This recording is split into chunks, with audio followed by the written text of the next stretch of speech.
La Tombe-Issoire est un lieu-dit de Paris qui a donné son nom à la rue de la Tombe-Issoire dans le 14e arrondissement. On ne connaît pas la véritable origine de ce nom. Elle pourrait venir de la légende d'un géant nommé Isoré. Une autre origine fait remonter ce nom au vieux verbe « tombir », qui veut dire retentir, résonner, là où l'on entend le bruit de la route ou de la résonance du sol. Là, sous nos pieds, dans le 14e arrondissement, nous sommes situés au-dessus des carrières et des futures catacombes de Paris. Pourtant, des lieux-dits la Tombe-Issoire se retrouvent ailleurs. À Jonquière dans l'Oise, au lieu-dit la Tombe-Issoire, proche de Montplaisir et de Compiègne, ou à quelques kilomètres de là, à Canly. Il s'y trouve une éminence sablonneuse de forme ovale qui pourrait être un tumulus ou tombeau gaulois. La tradition locale veut qu'il y ait eu des trésors enfouis sous ce tertre, dont le nom en picard signifie un lieu qui résonne ou retentit sous les pieds. Tiens donc, aujourd'hui le tumulus de Montplaisir a été rasé. Revenons à Paris. Déjà, la Tombe-Issoire est notée sur le plan de Jouvin de Rochefort de 1672 et la tombe d'Isoire sur le plan de Roussel de 1731. Et ce dernier plan fait mention d'une croix à l'angle de la rue de la Tombe-Issoire et de la rue d'Arrault. Alors pourquoi une croix à cet emplacement? Diverses interprétations ont enflammé les historiens et les passionnés d'énigmes. La rue de la Tombe-Issoire, c'est la vieille route d'Orléans. La légende situe ici même la tombe du géant Isoré. Sa tombe serait située sur ce grand chemin d'Orléans. Il y aurait eu effectivement un fait réel qui s'est passé à Lutèce en 978. Lutèce était l'île de la Cité aujourd'hui.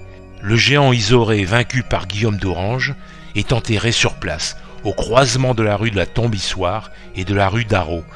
Un chroniqueur ancien du XVIIe siècle, Henri Sauval, nous apporte quelques révélations intéressantes. Je cite: « Sur le grand chemin d'Orléans, une vieille croix ruinée est appelée la croix Isore.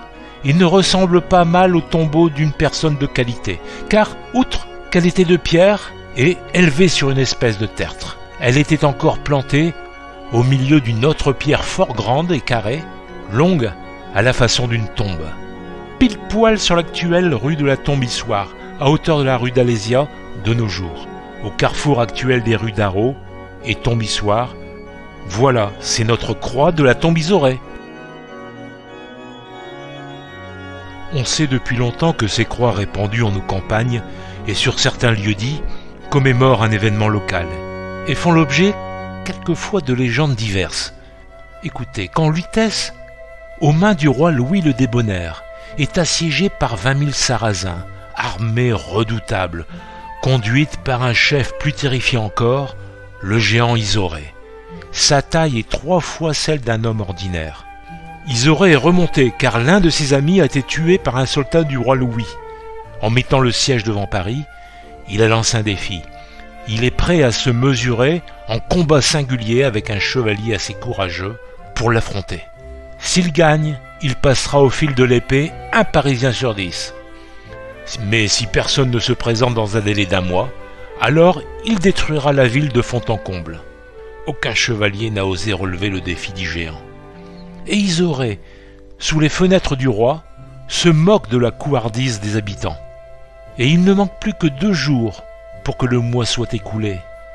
Et le bon roi Louis arpente son château, demandant toutes les 5 minutes « N'a-t-on pas de nouvelles de mon féal Guillaume de Bourgogne ?» Le vaillant Guillaume est le dernier espoir du roi. Lui seul, pense-t-il, aura le courage de s'attaquer à Isoré. Louis a tort de s'inquiéter. À l'heure où il s'enquiert du sort de Guillaume, ce dernier est en vue du camp de Montsouris, où les Sarrasins ont dressé leur tente. Mais avant de songer au combat, il faut reprendre quelques forces. Et Guillaume a faim. Après s'être nourri de quelques racines agrémentées d'un trait de vin, Guillaume se présente au camp des Sarrasins. Et elle, la sentinelle.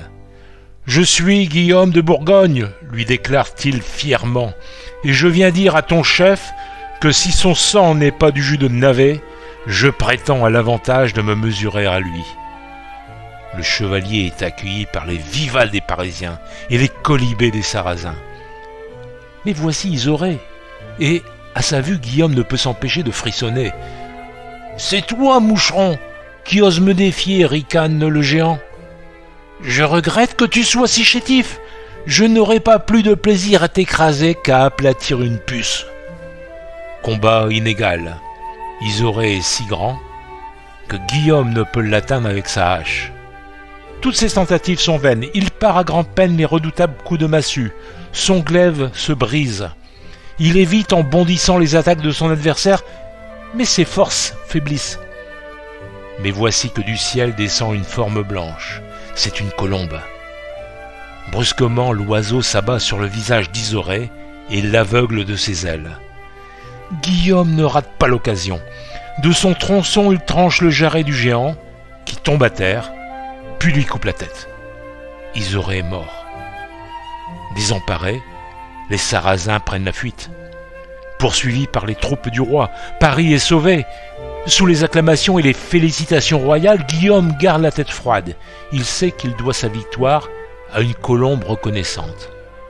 Quant à Isoré, le roi le fit enterrer dans un coin du camp de Montsouris.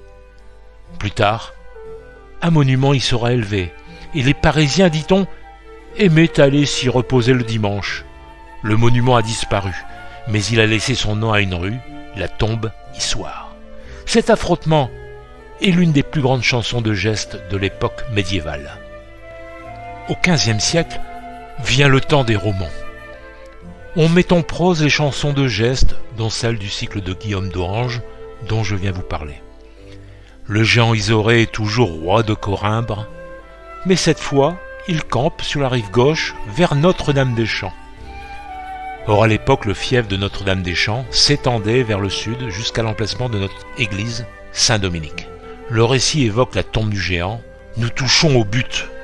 Notre rue de la Tombe Issoire était l'un des chemins de pèlerinage de Compostelle, en partance depuis la tour Saint-Jacques dans le 4e arrondissement.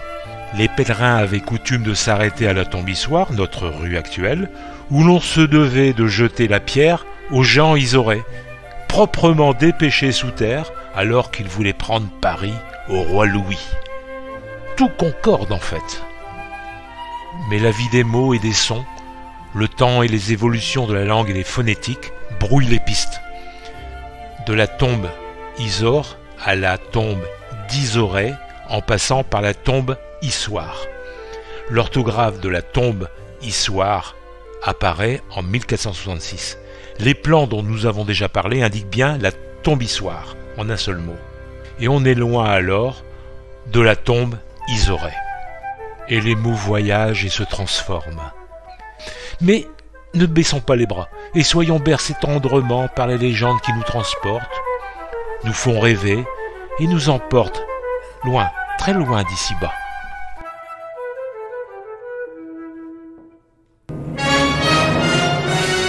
Je vous remercie de votre écoute et n'hésitez pas à vous abonner à notre chaîne YouTube pour suivre nos prochains épisodes et nos nouvelles aventures.